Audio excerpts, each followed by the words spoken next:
Donc, bonjour tout le monde. Moi, j'ai commencé directement dans le vif du sujet avec notamment la notion financière, d'où le titre de ma présentation, comment faire des économies avec vos gestions de matières résiduelles. Donc, le plan de présentation est en 3 étapes. Je fais un petit résumé de qu'est-ce qu'il y avait avant puis qu'est-ce qu'il y a maintenant. Et donc là, vraiment la nouveauté au niveau de la ville de Québec. Et après, je vous montre des exemples d'économies concrètes auprès de différents commerces qu'on a déjà rencontrés. Et je finis par vous montrer comment on intègre la collecte de la ville, donc le processus d'intégration. Donc avant, maintenant, entre guillemets, c'est que jusqu'en 2014, il y avait juste la collecte qui était offerte aux petits ICI qui étaient situés sur ce qu'on appelle la run résidentielle avec 3 petits bacs. Donc depuis janvier 2014, on offre la collecte gratuite à tous les commerces dans les différents types de contenants, donc aussi bien en sac qu'en bac, chargement avant et roll-off. Donc j'imagine que vous commencez à connaître un peu ces équipements si vous êtes un peu déjà familier. Donc ça, c'est vraiment la nouveauté. C'est sûr que chacune des collectes est en fonction de l'emplacement du commerce, c'est fonction du type d'équipement existant et aussi des fréquences disponibles dans les arrondissements. Donc ça, on y reviendra plus tard dans la présentation. Donc la collecte est gratuite. On parle vraiment du fait que chaque semaine, le camion vient et il n'y a pas à payer pour ça.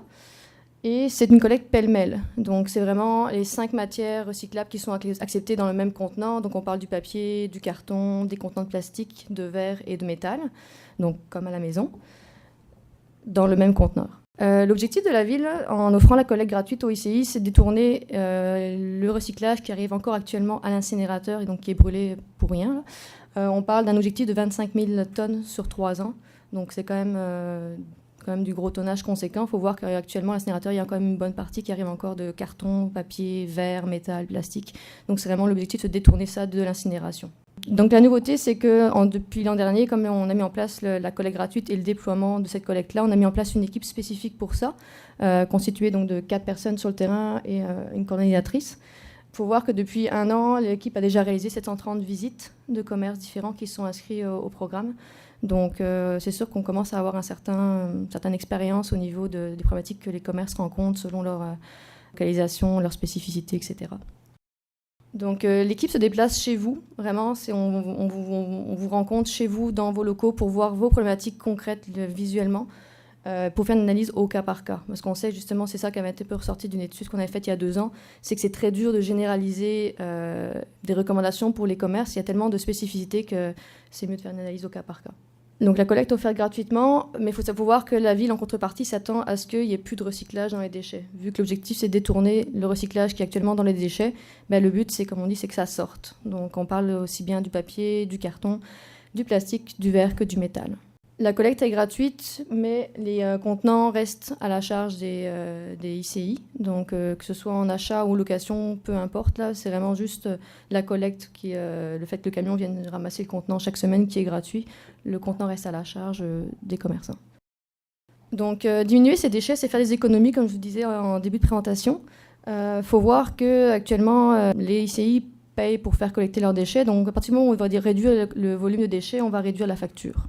Si actuellement vous utilisez pour vos déchets des contenants à chargement avant, donc les premiers en haut, vous connaissez, c'est le camion qui le prend avec les 2 fourches à l'avant du camion, ou un contenant à chargement arrière, vous allez pouvoir faire des économies en réduisant vos déchets. Même chose si vous utilisez un roll-off ou transroulier compacté, là, qui sont les camions en bas, là, vous allez pouvoir aussi réaliser une économie sur votre facture de déchets si vous réduisez vos déchets. Donc là, je vais aller avec des exemples très concrets. Donc, j'ai beaucoup axé sur les chargements avant pour mes exemples, chargements arrière, parce que c'est ce qu'ont quand même la majorité des ICI sur le territoire de la ville. Donc, je pensais que c'était plus parlant pour la majorité d'entre vous. Il faut voir que les contenants à chargement avant de déchets, les gens qui ont ce type d'équipement reçoivent une facture trimestrielle qui est fonction du niveau de service. Et le niveau de service, il y a une formule qui calcule ça à l'arrière, mais en gros, les leviers d'action que les commerçants ont, c'est aussi autant au niveau du volume du contenant que la fréquence. Plus on lève fréquemment le contenant, plus il est gros, plus on paye. Donc c'est assez pollueur-payeur, là, c'est assez basique comme formule, mais c'est là que vous avez 2 leviers d'action sur votre facture. Soit en réduisant la fréquence de collecte, soit en réduisant le volume, ou les 2. Même chose pour les gens qui sont facturés, qui ont un roll-off de déchets. La facture, par contre, qui est une facture mensuelle, elle est fonction du tonnage du contenant. Pourquoi le roll-off, lui, il est emmené directement à l'incinérateur, il est pesé, on a le poids réel, et fonction du voyage, du nombre de voyages. Plus il y a de voyages, plus c'est lourd, plus on paye. C'est assez basique, là. Donc, les exemples concrets que j'ai essayé de choisir une certaine variété et puis de vous montrer différentes situations possibles. Donc là, c'est un équipementier industriel, juste pour que vous puissiez suivre après l'abréviation CCA, c'est contenant à chargement avant. Donc on parle bien des gros conteneurs qui sont levés avec le camion, avec les fourches à l'avant. Là, on a rencontré un commerce qui, lui, avait un contenant de 6 verges cubes de déchets collectés 2 fois par semaine. Il n'y avait pas de recyclage implanté. Donc lui, si on fait le coût annuel, il payait pour 12 verges cubes par semaine sur toute l'année, ce qui représente $5 600. Sauf que quand on lui a posé les questions pour savoir qu'est-ce qu'il y avait comme matière dans son contenant de déchets, puis qu'on a analysé, etc., on a quand même 90% du contenu qui était du recyclage. Donc si on fait vraiment le calcul par semaine, c'est que par semaine, il génère 1,2 verges cubes de déchets, et c'est pour 5,4 verges cubes de recyclage. Donc là, on voit clairement qu'on paye du déchet pour du recyclage. Et suite à la recommandation qui a été envoyée après la visite, on lui a conseillé d'implanter un contenant de recyclage. Le bilan, c'est que s'il mettait un contenant de seulement 2 verges cubes de déchets collectés une fois par semaine, ça suffisait pour ses besoins. Il n'y avait pas de débordement, puis ça convenait à son vrai déchet. Et on lui a fait implanter un 6 verges cubes de recyclage collecté chaque semaine, pour lequel donc, il ne paye pas. Comme je disais, la collecte est gratuite. Donc l'économie, il faut voir que donc, le contenant de déchets dont je parlais tantôt, ça lui coûtait moins de $1,000 par année. Donc l'économie totale, c'est $4,000, $4 600 par année pour ce commerce-là. Donc c'est quand même des chiffres qui, je pense, parlent. C'est sûr que là, on parle d'un commerce qu'avec 90% de recyclage dans ses déchets. J'ai pris un exemple quand même qui parle beaucoup, mais ce n'est pas la norme. Mais ça arrive quand même souvent qu'on rencontre des commerces qui ont 50% de recyclage dans leurs déchets, si on compte le carton, le papier, le plastique, le verre et le métal. J'ai un autre exemple, donc à plus petite échelle, on va dire. Donc là, c'est un garage. Donc lui, au début, il avait un 2 verges cubes de déchets collectés chaque semaine. Donc il payait presque 1000 pièces par année. Et lui, il avait 60% de carton et 10% de papier dans ses déchets. Donc 70% de recyclage. Donc quand on lui a fait la recommandation, c'était d'implanter un autre conteneur de recyclage. Sa facture, comme il pouvait maintenant collecter ses déchets une fois par 2 semaines au lieu de une fois par semaine, elle vient de diminuer de moitié. C'est à plus petite échelle, mais ça reste que c'est quand même $500 d'économie par année sur une facture de 1000. Ça, c'est un exemple assez courant pour un ICI de petite taille. Là. Ça, c'est assez fréquent qu'on ait moitié de recyclage. Même si on prend ce cas-là, l'économie pourrait être même plus grande parce qu'il pourrait presque faire lever son contenant une fois par 3 semaines. Donc, on diminue la fréquence, on diminue la facture. Un autre cas, donc c'est un ICI plus, on va dire, de loisirs. Là, c'est un exemple pour montrer qu'on peut convertir un contenant. Dans le sens où lui, il avait un 8 verges cubes de déchets collectés 2 fois par semaine. Donc, on est à un total de $7 400 par année. Et il n'y avait pas de recyclage, alors qu'il y avait encore, pareil, une grosse quantité de recyclage dans les déchets. Donc, je vous laisse voir le détail des chiffres. Et après la recommandation, nous, dans son cas-là, à lui, précis, on lui conseillait de convertir son contenant de déchets en recyclage. Parce qu'il y avait quand même 13 verges cubes de recyclage par semaine. Et donc, de fait d'implanter un plus petit contenant de déchets, avec un 4 verges cubes une fois par semaine, c'était suffisant pour ses besoins de vrais déchets. Donc, l'économie, dans son cas, lui, c'était $5,000 par année aussi. Donc, et là, en l'occurrence, il a converti un contenant qu'il avait déjà, qui était à lui, là. Un autre cas aussi, sur des contenants peut-être vous connaissez moins, il existe des contenants compartimentés. C'est des contenants à chargement avant qui sont divisés en deux. Une partie pour le recyclage, une partie pour les déchets. Il y a des moitiés-moitiés, il y a des autres pourcentages de séparation. Et ça peut être très utile, notamment pour les commerces qui, des fois, ont un manque de place. Ils ont la place au sol juste pour un conteneur. Donc, ils disent, là, je n'ai pas la place de mettre 2 conteneurs. Mais si les volumes permettent de le faire, on peut mettre un contenant compartimenté. Donc l'exemple qu'on avait ici, c'était un contenant de déchets de 6 verges cubes levés 2 fois semaine. Et la personne avait quelques petits bacs à côté, des bacs de recyclage bleus, collectés une fois par 2 semaines. C'était gratuit, effectivement, aussi, les petits bacs bleus, mais c'était totalement insuffisant. C'est-à-dire qu'il avait toujours ces bacs bleus qui débordaient en permanence. Donc ce qui arrive classiquement, c'est quand ça déborde, le surplus de recyclage va aux déchets, ce qui n'est évidemment pas l'objectif que nous, on souhaite atteindre. Donc il y avait encore 30% de carton qui aboutissait dans les déchets, qui était le surplus. Quand on lui a recommandé, la recommandation qu'on lui a envoyée, c'était de mettre un compartimenté, divisé avec ce ratio, c'est-à-dire 40% du contenant qui allait pour les déchets, pour 60% pour le recyclage. Avec les fréquences de chacun des compartiments, il était capable de subvenir à ce besoin. L'économie totale, au final, c'était quand même $1 800 par année.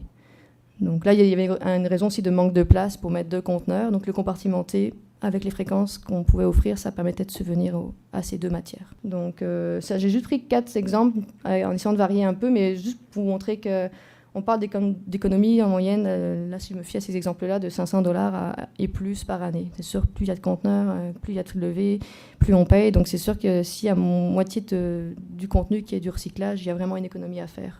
Donc ça, c'était pour les exemples, on va dire, concrets. Donc maintenant, comment intégrer la collecte de la ville? C'est sûr qu'en général, les chiffres financiers incitent à vouloir s'inscrire. Faut voir que donc, la collecte est gratuite. Ça va passer par des visites qui sont aussi gratuites. Puis je vais vous détailler le processus pour pouvoir, de A à Z, intégrer la collecte. Faut voir, comme je disais, actuellement, il y a 1000 établissements qui sont inscrits déjà au programme depuis 1 an. On a visité plus de 700 commerces depuis aussi 1 an.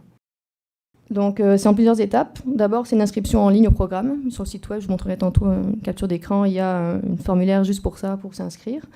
Ensuite, suite à l'inscription, vous êtes contacté par l'équipe qui va venir vous voir sur place, comme je disais tantôt, vos établissements et vos contraintes, votre logistique interne, etc., pour prendre en considération ces éléments-là. Et suite à ça, il y a des recommandations qui vous sont envoyées.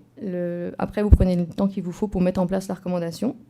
Et on fait une petite visite de vérification pour voir que tout est correct, que c'est bien le bon contenant, etc. etc. C'est sûr qu'à chaque visite, on en profite aussi pour vous assurer que vous savez bien quelles matières vont dans les contenants. On fait de la sensibilisation à ce moment-là, puis de l'aide à l'implantation. Si tout est correct, on vous intègre à la collecte. C'est ça pour le processus général. Je vais juste détailler rapidement chacune des étapes pour vous donner un peu des notions de durée aussi. L'inscription en ligne, donc je vous disais, sur le site de la ville, il y a un formulaire spécifique pour ça. Ça prend à peu près 2-3 minutes de s'inscrire. C'est des informations vraiment de base qu'on vous demande. C'est l'adresse, quelle personne vous désignez comme personne contact avec qui l'équipe va être en relation pour la visite et puis l'envoi des recommandations. Un point important, c'est que si vous êtes locataire, on demande que ce soit le propriétaire qui s'inscrive. Donc c'est à vous, Antonia, de demander au propriétaire de s'inscrire. Pourquoi? C'est parce qu'il faut voir que dans le cas d'un bâtiment, il y a plusieurs locataires. Souvent, il peut y avoir une gestion groupée du recyclage. Donc, c'est plus intéressant que ce soit le propriétaire qui s'inscrive. Et aussi parce que souvent, c'est lui qui va être souvent décideur par rapport au bâtiment, au stationnement, etc. On privilégie le propriétaire comme inscription. C'est important aussi, c'est que vous ayez déjà ou non le tri d'implantés. Vous pouvez vous inscrire au programme de la ville. Donc, quand on fera la visite, on va prendre en compte ce qui est existant. Donc, s'il y a déjà du papier carton, par exemple, qui est détourné, qui est dans un conteneur de papier carton, on va le considérer aussi. Il n'y a pas de problème. C'est pas que pour les ici qui n'ont encore rien implanté. C'est important de ne pas acquérir de nouveaux équipements avant qu'il y ait eu les recommandations. C'est tout simplement parce qu'on ne veut pas que quelqu'un achète, par exemple 15 bacs roulants, alors qu'à la base, ça lui prend un conteneur. Parce qu'il y a tellement de volume qu'aux fréquences disponibles de tel type de contenant, il ne va pas être capable de subvenir à ses besoins. Donc, c'est vraiment important d'attendre les recommandations pour après acquérir. Le but étant que vous n'ayez pas acquéri un équipement pour rien. Donc, pour info, aujourd'hui, spécifiquement, dans la salle à côté, pour la pause, où il y a le kiosque, on peut s'inscrire en ligne si vous êtes intéressé à vous inscrire dès maintenant. La visite d'inventaire, je vous disais tantôt, l'équipe se déplace chez vous. Le but de cette visite d'inventaire, c'est de voir votre situation en termes de matière que vous générez et d'équipement que vous avez déjà. C'est aussi évidemment de répondre à vos questions, que ce soit par rapport au processus, mais aussi par rapport aux matières en général, aux conditions de collecte, etc. Donc le but, c'est qu'on réponde à un maximum de questions que vous avez. On vous distribue à ce moment-là aussi des outils de sensibilisation, d'information, que ce soit pour l'affichage, tout ce qui peut vous aider, dont vous pourriez avoir besoin. La durée moyenne d'une visite, c'est pas très long, c'est entre 30 minutes et 1 heure. Moi, j'ai fait des visites qui, des fois, duraient 15 minutes. Il y a des visites qui ont duré 1 heure et demie, mais la moyenne, c'est, on va dire, 45 minutes. Donc, c'est pas très, très long. L'envoi des recommandations. Donc après la visite, on vous envoie un petit compte rendu qui contient surtout les conseils qu'on vous a donnés, plus pour l'implantation intérieure.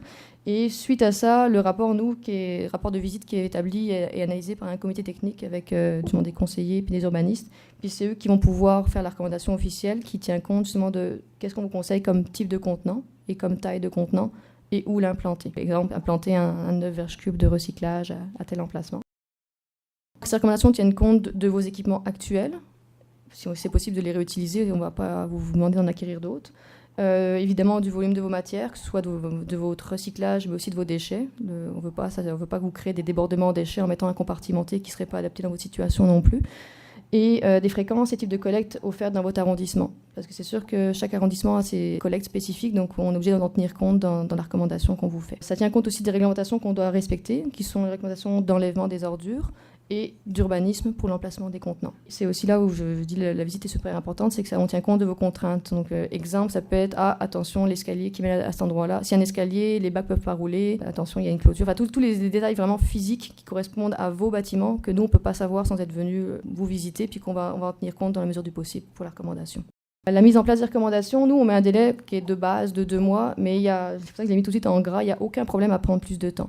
Nous, il y a des commerces qu'on a visités en octobre, on a envoyé la recommandation en novembre, puis en date d'aujourd'hui, ils disent là, moi, je vais attendre le printemps pour la mettre en place. Nous, il n'y a pas de problème avec ça, on n'impose pas un délai minimum. On met juste un délai pour pouvoir faire le suivi de dossier, puis que le dossier ne tombe pas en plan, là. Mais il n'y a pas de problème à demander plus de temps. Et à l'inverse, j'ai eu des commerces qui ont mis en place en 2 semaines la recommandation. C'est tout à fait libre de gérer votre temps sur le sujet.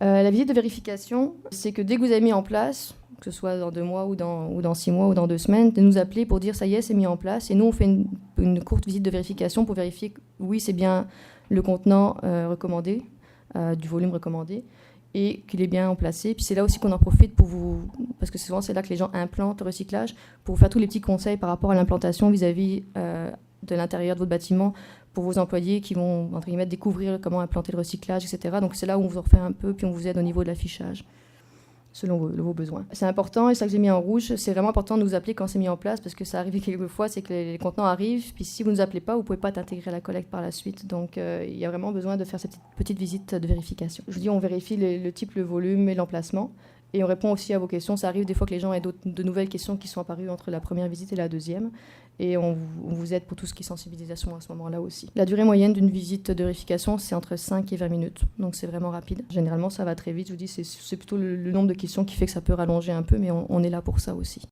L'intégration à la collecte, donc si tout est OK et votre établissement est collectable, donc il reste juste de nous aviser à quelle semaine vous voulez embarquer dans la collecte. Pareil, cette semaine-là, nous, il y a toujours faut tenir compte que ça nous prend quand même 2 semaines pour être sûr que vous soyez intégré, si vous voulez intégrer au plus tôt possible. Mais si vous dites, moi, je vais embarquer en janvier 2017, ben, nous, il n'y a pas de problème, on note que c'est janvier 2017 votre date d'intégration. Donc c'est aussi, vous êtes encore là, libre et maître de votre agenda. Après l'intégration, une fois que vous êtes au stade d'être implanté et que le camion commence à collecter le contenant, c'est là que c'est intéressant de surveiller vos déchets, parce que c'est là où vous avez votre potentiel d'économie. Parce que vous aviez, exemple, un contenant de déchets, pas de recyclage implanté, vous venez de mettre le contenant en place, ben c'est là que vos déchets vont diminuer. Donc vous pouvez à ce moment-là commencer à surveiller votre taux de remplissage. Si votre contenant qui était tout le temps plein, maintenant il est plein à moitié, ben un simple appel à votre inspecteur d'arrondissement pour diminuer la fréquence de collecte, ça vous prend 2 minutes, puis ça va tout de suite s'appliquer sur votre prochaine facture. Donc c'est ça, dès que vous voyez qu'il est possible de diminuer la fréquence, ben, c'est un simple appel téléphonique. Aussi rendu là, si vous décidez de diminuer la taille de votre contenant en déchets, parce que vous vous rendez compte qu'il est tout le temps au tiers vide, c'est bien correct de le faire aussi à ce moment-là. C'est aussi important à ce moment-là de sensibiliser vos employés. Donc c'est sûr que vous avez fait un peu le début, les aider à implanter, mais après de leur faire comprendre qu'entre autres, il y a l'aspect économique derrière pour vous. Il faut voir qu'il y a beaucoup de commerces où les employés, il y en a qui vont le faire parce qu'ils ont une conscience environnementale, d'autres moins. Mais l'argument économique que vous allez pouvoir donner à vos employés, il est assez majeur. Parce que même quelqu'un qui n'aurait pas la conscience environnementale, si vous dites ça coûte moins cher quand tu mets le carton dans le bac bleu que dans le bac noir, à tout le monde, à l'entreprise aussi, en général, ils vont être réceptifs. Moi, j'ai eu beaucoup de ICI qui m'ont témoigné cet aspect-là.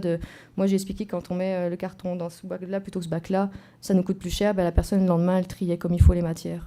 Donc, c'est vraiment important de faire le suivi aux employés et d'être sûr qu'ils sachent bien quelles matières vont dans les contenants et d'être là un peu pour répondre à leurs questions au début et puis les encourager à faire le tri. Donc, oui, s'assurer qu'ils sachent quoi mettre dans le bac bleu. Donc, pour les matières, on verra tantôt avec ma collègue, mais c'est vraiment important aussi de s'assurer qu'ils, s'ils ont un doute, qu'ils le vérifient. Nous, on est là en permanence pour répondre à vos questions. Vous avez une matière, vous dites, tiens, je ne suis pas sûre que ça va dans le bac bleu. Écrivez-nous. Au besoin, prenez une photo de la matière, envoyez-nous la question avec la photo et on va vous répondre. Donc, soyez alerte par rapport aux employés ici par rapport à ça. C'est toujours important de communiquer avec nous par rapport à une matière si vous avez un doute, parce qu'il faut voir que l'impact que ça a, c'est que si une matière n'est pas à sa place, donc si vous avez mis dans le bac bleu une matière qui n'est pas acceptée, ça va contaminer les autres matières présentes dans le bac, donc c'est quand même nuisible. Et aussi, ça occasionne des surcoûts, nous, après, au niveau de l'opération du centre de tri. Donc, ça nuit aussi au personnel qui travaille au centre de tri. Il faut voir que le centre de tri, oui, c'est une usine avec des équipements et des machines, mais il y a aussi beaucoup de personnes qui travaillent et qui font du tri manuel. Donc, c'est important de penser à cet aspect-là aussi. Et ça peut carrément causer des bris de machinerie. Donc, ça peut bloquer carrément les machines. Un exemple que j'ai appris en photo, c'est notamment, là j'ai pris 3 exemples de photos, mais qui montrent la même nature de problème. C'est ce qu'on appelle tout ce qui est corps linéaire, tout ce qui est fil, tuyaux d'arrosage en plastique, parce que la personne s'est dit, ah bah c'est le plastique, je le mets. Il faut voir tout ça, ça s'enroule dans la machinerie, donc ça bloque complètement le processus. Donc c'est pas la place de la matière, elle gêne le travail et de toute façon, c'est pas sa place, elle sera pas recyclée à cet endroit-là. Donc c'est vraiment important de veiller à cet aspect de est-ce que mes employés savent quoi mettre dans le bac bleu. Donc en l'occurrence, vous voyez le fil bleu qui va s'enrouler, la pièce en métal, on ne sait pas trop ce que c'est, mais qui bloque le processus, ou l'espèce de pare-choc en métal. Donc c'est matière vraiment problématique au centre de tri, ça occasionne des surcoûts aussi pour la ville, donc pour tout le monde. Donc ça finit ma présentation sur ce processus-là, puis les exemples que j'avais à vous montrer.